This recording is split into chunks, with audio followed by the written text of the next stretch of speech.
BJP सांसद अनुराग ठाकुर का आप सरकार पर अटैक, बोले केजरीवाल ने एक नहीं कई घोटाले किए, आप सरकार ने दिल्ली की जनता को ठगा। सीएजी रिपोर्ट के आधार पर बीजेपी ने आप को घेरा, अनुराग ठाकुर बोले शराब घोटाले से दिल्ली को 2026 करोड़ का नुकसान, इन्होंने दिल्ली की वित्तीय स्थिति पर ध्यान नहीं दिया। अनुराग ठाकुर बोले शराब घोटाले के किंगपिन है केजरीवाल, आप सरकार ने दिल्ली में पाठशाला की जगह मधुशाला खोली। बीजेपी के आरोपों पर आपको पलटवार, संजय सिंह ने पूछा कहां है सीएजी रिपोर्ट, कहां से आ रहे हैं आंकड़े।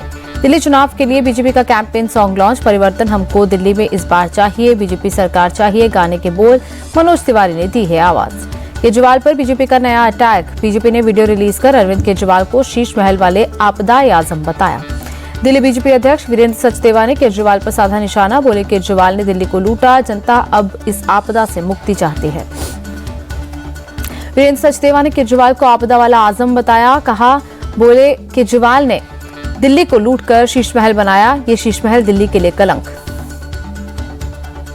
आप सांसद संजय सिंह ने बीजेपी पर विधानसभा चुनाव में धांधली के आरोप लगाए, बोले बीजेपी बाहर के लोगों को लाकर उन्हें वोटर आईडी बनवा रही है। संजय सिंह बोले फर्जी वोटर आईडी बनवाने में केंद्रीय मंत्री और बीजेपी के सांसद शामिल, मंत्री कमलेश पासवान के एड्रेस पर 26 वोट बनवाने का आवेदन दिया गया। संजय सिंह ने कहा प्रवेश वर्मा ने अपना एड्रेस देकर फर्जी वोट आईडी की एप्लीकेशन दी, ऐसे फ्रॉड से जीतते हैं मोदी।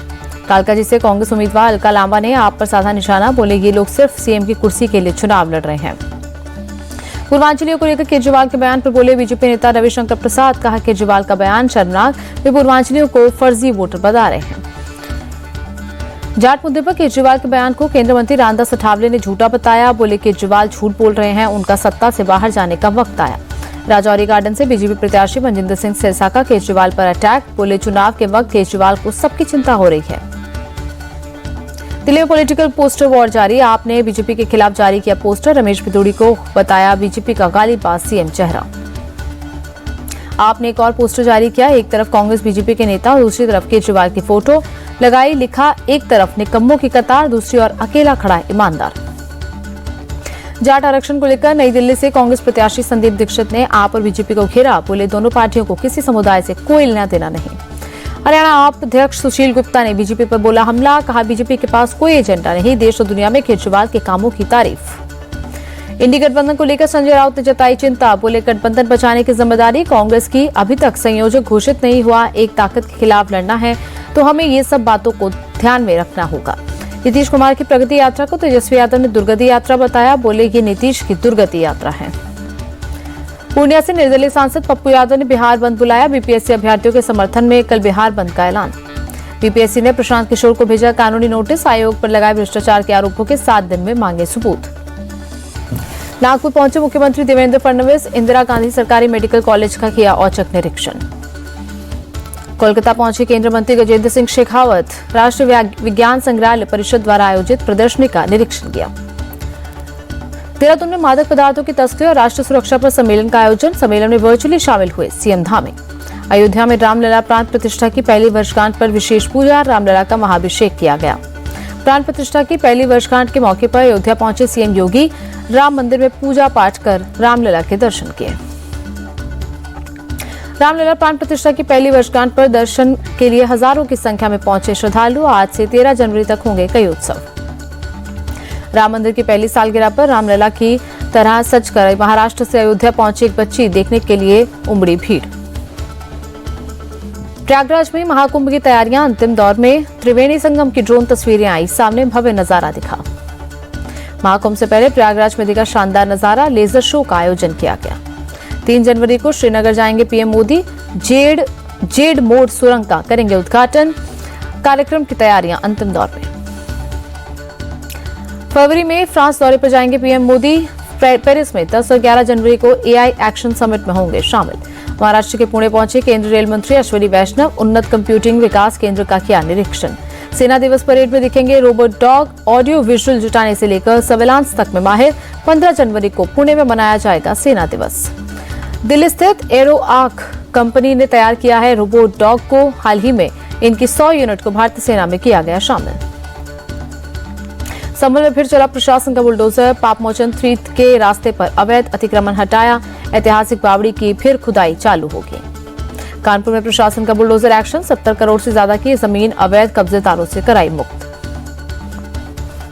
गुजरात के बेट द्वारका में अतिक्रमण के खिलाफ कार्रवाई, 45 से 50 अवैध निर्माण पर चला प्रशासन का बुलडोजर। एमपी के उज्जैन में प्रशासन की बुलडोजर कार्रवाई, निजामुद्दीन कॉलोनी के 257 मकानों के अतिक्रमण पर चला बुलडोजर। दिल्ली के बीकाजी गांव प्लेस फ्लाईओवर पर सड़क हादसा, तेज रफ्तार 2 कारें आपस में भिड़ी, 1 की मौत। दिल्ली पुलिस ने पिछले साल के आपराधिक आंकड़े जारी किए, 2023 के मुकाबले रेप, हत्या और लूट के मामलों में आई कमी। दिल्ली पुलिस के मुताबिक 2024 में रेप के 2076 और छेड़खानी के 2037 मामले दर्ज हुए हैं। 2023 में रेप के 2041 और छेड़खानी के 2345 केस दर्ज हुए थे। लुधियाना में आप विधायक गुरप्रीत गोगी की गोली लगने से मौत, बंदूक साफ करते वक्त हादसा हुआ। यूपी के मेरठ में 5 लोगों की हत्या मामले में पुलिस ने मुख्य आरोपी नईम पर 25,000 का इनाम घोषित किया। मृतक का भाई है आरोपी। मेरठ में चाइनीज मांझे से एक युवक की कटी गर्दन, इलाज के दौरान मौत। घटना के सामने आने के बाद हरकत में आई पुलिस, चाइनीज मांझे की तलाश में जगह जगह छापे मारे। झुंझुनू में प्रतिबंधित चाइनीज मांझे के खिलाफ प्रशासन की बड़ी कार्रवाई, 2 दिन में 3000 से ज्यादा चरखियों को जब्त कर जेसीबी से किया गया नष्ट। प्रशासन की जनता से अपील, चाइनीज मांझे का इस्तेमाल ना करे, आगे भी रखी जाएगी नजर। मध्य प्रदेश के देवास में फ्रिज से मिली महिला की लाश, करीब 10 महीने से बंद था कमरा। पुलिस ने आरोपी शख्स को पकड़ा। आरोपी ने बताया कि दोस्त के साथ मिलकर अपनी लिव इन पार्टनर की हत्या की थी। उड़ीसा के ढेंकनाल में टाटा स्टील कपिलाश हाफ मैराथन का आयोजन, केंद्रीय मंत्री धर्मेंद्र प्रधान ने दिखाई हरी झंडी। अहमदाबाद में अंतर्राष्ट्रीय पतंग उत्सव शुरू, समारोह में सीएम भूपेंद्र पटेल हुए शामिल। जम्मू कश्मीर के गुलबर्ग में जबरदस्त बर्फबारी, नजारा हुआ खूबसूरत। जम्मू कश्मीर के श्रीनगर में तापमान गिरने से कड़ाके की ठंड, मशहूर डल झील की सतह पर जमी बर्फ की परत। पुंछ में भी जबरदस्त बर्फबारी, सड़कों पर बिछी बर्फ की सफेद चादर, यातायात प्रभावित। दिल्ली में गणतंत्र दिवस की तैयारी तेज, कड़ाके की ठंड के बीच सुबह सुबह कर्तव्य पथ पर जवानों ने किया परेड रिहर्सल। दिल्ली के अक्षरधाम इलाके में सुबह सुबह ठंड, जबरदस्त कोहरा छाया। राजधानी दिल्ली में तापमान गिरने से ठंड का प्रकोप, सुबह सुबह घना कोहरा छाया। सुबह सुबह प्रयागराज में भी छाया घना कोहरा, कड़ाके ठंड के बीच संगम घाट पर स्नान करने पहुंचे श्रद्धालु।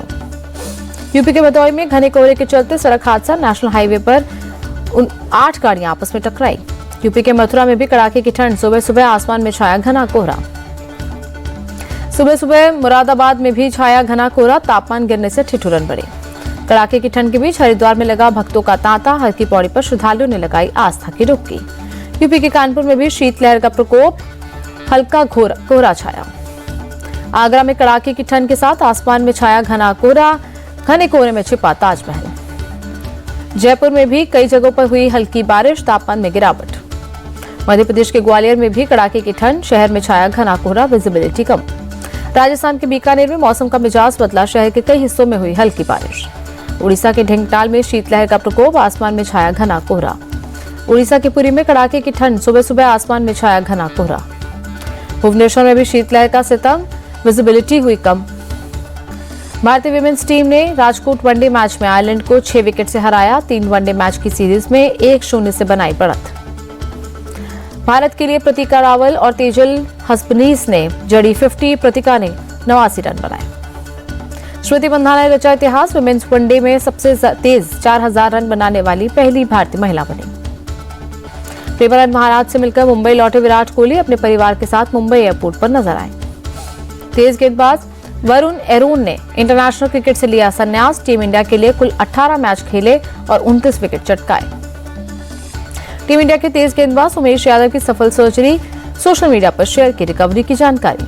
उमेश ने हॉस्पिटल के बिस्तर से तस्वीरें शेयर की, सोशल मीडिया पर लिखा 1 महीने के बाद मैदान पर दमदार कमबैक होगा। वानखेड़े स्टेडियम की 50वीं वर्षगांठ पर आयोजित इवेंट में तेंदुलकर, गावस्कर समेत कई दिग्गज क्रिकेटर हुए शामिल। नए कप्तान को लेकर आरसीबी के हेड कोच एंडी फ्लावर का बड़ा बयान, कहा नए कप्तान पर फ्रेंचाइजी ने अभी कोई फैसला नहीं लिया।